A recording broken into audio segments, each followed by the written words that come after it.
મિત્રો અત્યારે આપણે તેલી નદી પાસે ઊભા છીએ, રેલવે સ્ટેશનની તેલી નદી, યાની કે જીવીજી હાઈસ્કૂલથી આગળ આવો એટલે એક પેટ્રોલ પંપ આવે નિયારા કંપનીનો, એની આગળ તેલી નદી આવે અને તેલી નદી પાસે ભગવાન શિવનું મંદિર, સંતોષી માતાજીનું મંદિર અને શીતળા માતાજીનું મંદિર, બરાબર આ તમે જોઈ શકો છો મિત્રો. આ જે મંદિર છે ને એ મંદિરની પાછળના ભાગમાં નદી છે. અહીંયા મેં બે દિવસ પહેલાં રાત્રે અંધારામાં મોબાઈલની ટોચ બત્તીથી માલ ભરાતો હતો, આ સ્લેબ ભરાતા હતા. આ રોડ રસ્તા જોઈ લ્યો. આ મિત્રો આ અહીંયા જો પાણી છે.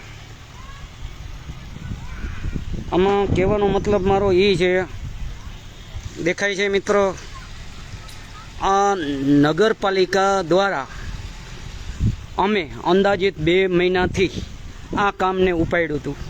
એની પહેલાં 1 મહિના દરમિયાન તેલી નદીની અંદરથી રોડ રસ્તા બને છે એવી અમને જાણકારી મળી હતી અને અહીંયા અંદાજિત કે મકાને તોડી નાખવામાં આવ્યા હતા. અમુક લોકોના પરિચય લીધા છે, હજી અમુક લોકોના બાકી છે, જે અતિ ગરીબ છે, જે રેકડીથી ધંધો કરે છે, બરાબર એવા લોકોના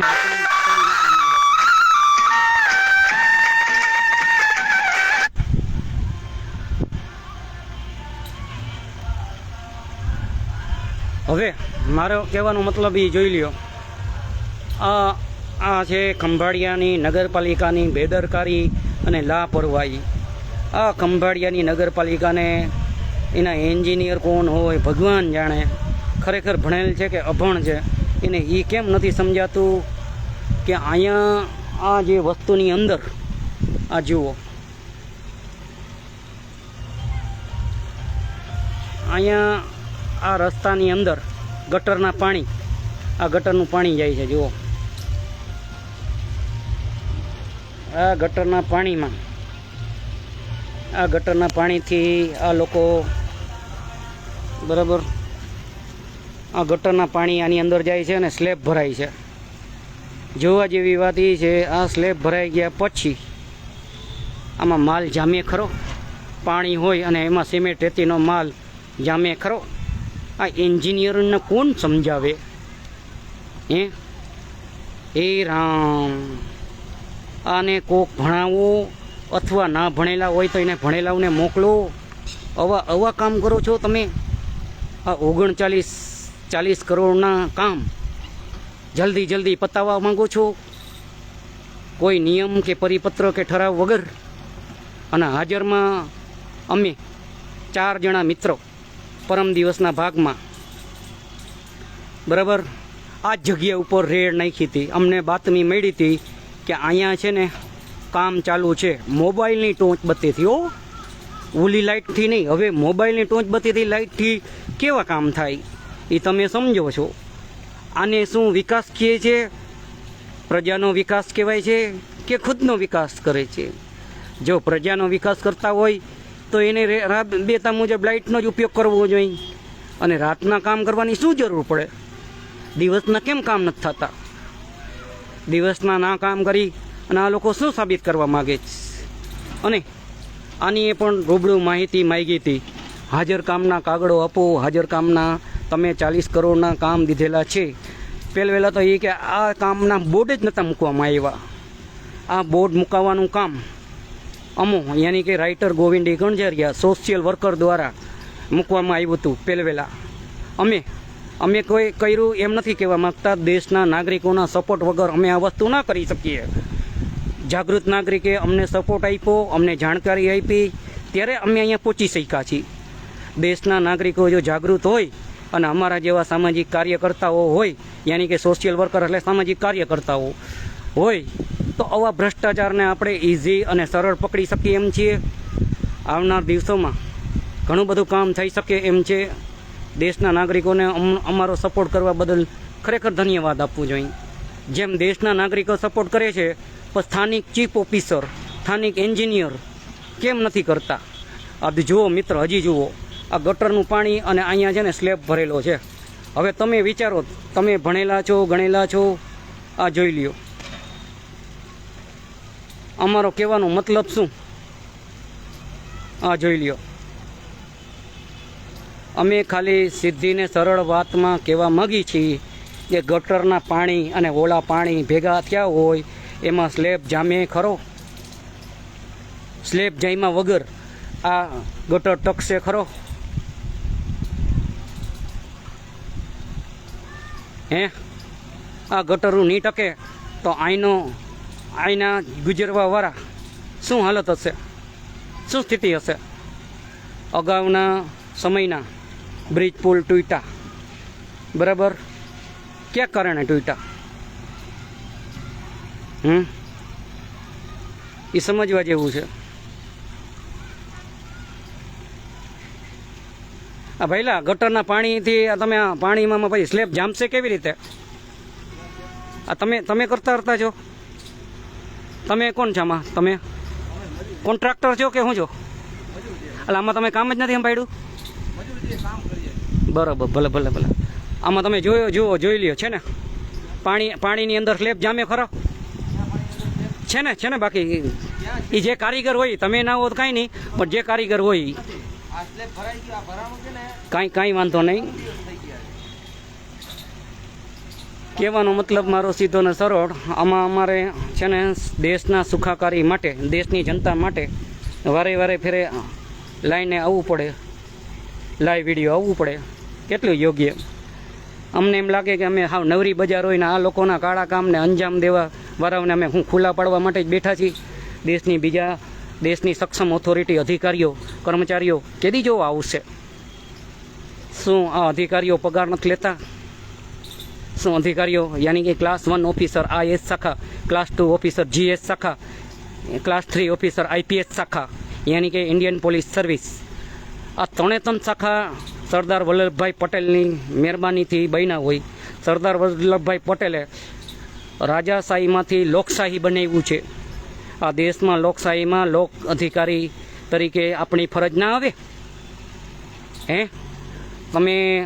હે પોલીસ, તમને ખાલી આ રેકડી ઉપર સામાન્ય માણસ કેળા ચીકુ વેચતા હોય, સાઈડમાં હોય, એનો કેસ તમે તરત કરી જાવ છો. ઓલા ખારી બટનનો ધંધો કરતા હોય, બિચારા આખા દિવસની અંદર 300 રૂપિયાની માન કમાતા હોય તો તરત કેસ કરી જાવ છો.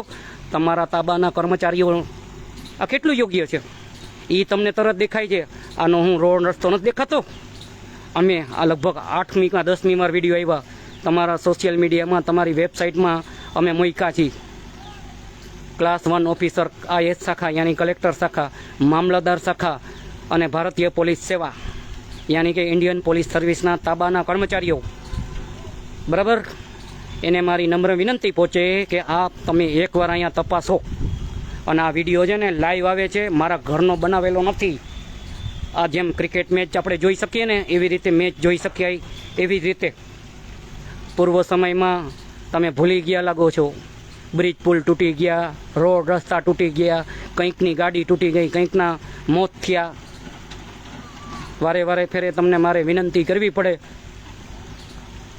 તમારા બધાના પગાર લાખ, 1.5 લાખના ઉપરના પગાર હોય અને તમે જો દેશના નાગરિકોના સુખાકારી માટે ના કરી શકો તો આ તમારી પોસ્ટ તમને સોંપતી નથી. મારા ઘરની વાત નથી.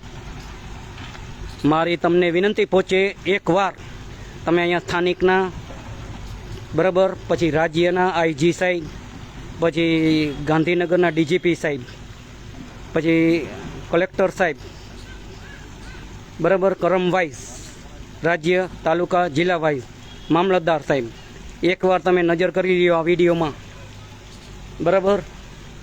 તમારી નૈતિકતાના ધોરણે અને કુદરતનો ડર રાખજો.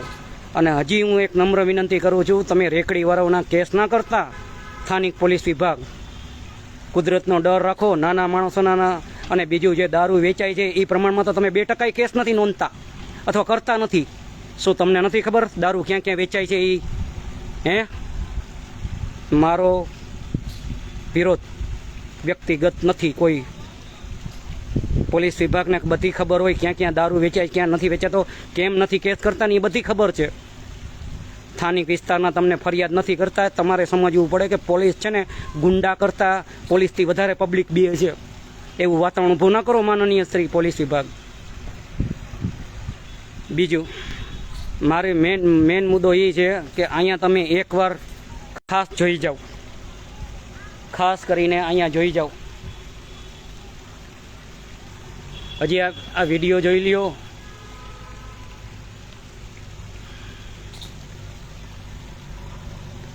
આ વિડીયો જોવા એમાં દેખાય છે ને, આ વડીલ જોઈ લ્યો. આમાં કાંઈ જામે ખરો? માલ જામે ખરો? આના ઉપરથી જશે એ માણસની હાલત શું થશે? ધૂળ ડેરીને અંદર ભગવાન ના કરે ડાયરેક્ટ મુલાકાત થશે. આ વડીલે જોઈ છે. જો અમારા વડીલ, અમે આ જે બોલી છે ને, અમારે તો અહીંથી નીકળવું ના નીકળવું તો ભગવાન જાણે, પણ આવનાર સમય અહીંથી હજારો પબ્લિકો અહીંથી નીકળશે. એના સુખાકારી માટે અમે બોલી છીએ. મારી ઉંમર ખાલી 34 પૂરા અને 35 બેઠું છે. ન્યૂઝપેપર સાથે, સોશિયલ સામાજિક સેવા સાથે અને રાજકીય પક્ષો સાથે સંકળાયેલો માણસ. મને હમણાં ખબર પડી આ બધા 40 જણાના મકાનો તોડી નાખ્યા, અને જેને ખરેખર મહેનત મજૂરી કરી અને આસિયાના બનાવ્યા હતા. આના પહેલા સરકારને આવી વ્યવસ્થા કરવી જોઈએ. જેના મકાન હોય ને એ હવે આ જોઈ લ્યો વડીલ, અહીંથી દેખાય છે ને આ માલ, આ સિમેન્ટનો માલ, કોન્ક્રીટ. હવે આમાં છે ને હું નીચે ઉતરી શકું એમ નથી, નકર હું અંદર ગળી જઈશ ગટરમાં. આ લોકોએ એવી વ્યવસ્થા ભ્રષ્ટ બનાવી છે ને એની સીમા નથી. એ દેશની જનતાઓ, તમે જાગો, જલ્દી જાગો, નકર તમારા માટે મોતનો સિલસિલો ચાલુ થશે. ભ્રષ્ટ તંત્ર અને ભ્રષ્ટ વ્યવસ્થા એ જવાબદારીમાંથી હાથ ઊંચા કરી દેશે. તમે જાગો તો જ તમારું ભલું થશે. તમે સૂતા રહેશો તો તમારું નાશ નિશ્ચિત છે. પછી ભગવાનને દોષ ના દેતા. ભગવાન બધી જગ્યાએ નથી, તમારી અંદર બેઠેલો છે, એને જગાડો. આ જુઓ, દેખાય છે ને?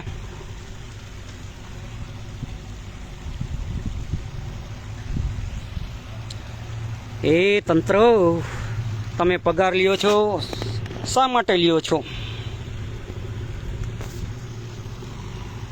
હે તંત્ર, આ તમે પગાર લ્યો છો, શેનો લ્યો છો? જુઓ મિત્ર, જુઓ. પછી એમ ના કહેતા કે આ લાઈવ વિડીયો આવે છે, આ ઝૂમ કરીને વિડીયો બતાવ્યો છે, અને આમાં છે ને તમે સ્લો મોશન કરીને જોઈ શકો છો આ વિડીયો.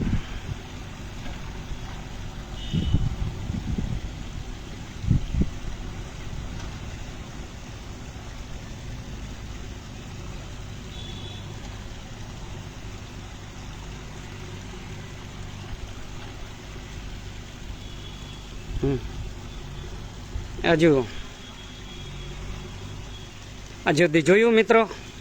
આ વડીલ બંધુ છે. વડીલ બંધુ આ કેટલા ટાઈમથી કામ આલે ખબર છે? અંદાજિત 7 મહિના થઈ ગયા હશે, નહીં? 7 મહિના થઈ ગયા હશે, 6-7 મહિના. આપણું આ મકાન છે એ કેટલો ટાઈમ પહેલા તોડ્યું? 10 મહિના. ઠીક. હવે આ જોવા જેવી વાત એ છે,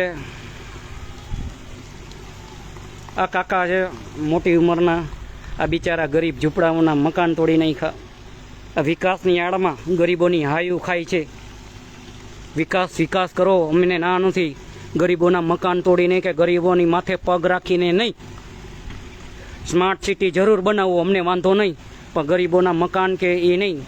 બીજા નંબરમાં આ જોઈ લ્યો, હજી એકવાર વિડીયો જોઈ લ્યો. તમને એમ ના થાય કે આ ગોવિંદ કણઝારિયા, પબ્લિક રાઇટર ગોવિંદી કણઝારિયા ઘરની મન ગળત વાતો કરે છે. આનો ટીપીઆઈનો માણસ ક્યાંય દેખાતો નથી, પીએમસીનો માણસ નથી દેખાતો, મજૂર ટાઈપના જ માણસો છે. સરકાર ટીપીઆઈના અને પીએમસીના માણસને 1 લાખ રૂપિયો કે 1.25 લાખ રૂપિયો અમારા બાતમી મુજબ આપે છે. તો પીએમસી કે ટીપીઆઈનો માણસ હાજર ન રહીને એના પગાર માથે ચડાવે છે.